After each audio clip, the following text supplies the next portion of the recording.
বিয়ে করেছো? হ্যাঁ। তোমার জন্য কি আজীবন বসে থাকবো? ভালো করেছো। বিয়ে তো করারই ছিল। একটা ছবি দিতে পারো? কিসের ছবি? ওই মানুষটা, যে মানুষটার সাথে বিয়ে হয়েছে। না না, তোমার নজর লেগে যাবে।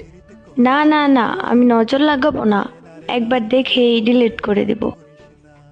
না, আমার তোমার উপর ভরসা নেই। আমি ওর উপর কারো নজর লাগতে দেই না। তোমাকে আমার কসম, যদি আমাকে কোনোদিন ভালোবেসে থাকো তাহলে তার ছবি দাও।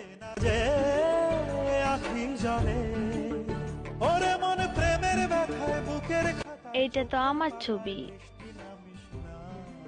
তোমার পর আমার জীবনে আর ভালোবাসাই আসে নাই। তারপরও মুখে এত হাসি নিয়ে ঘুরো।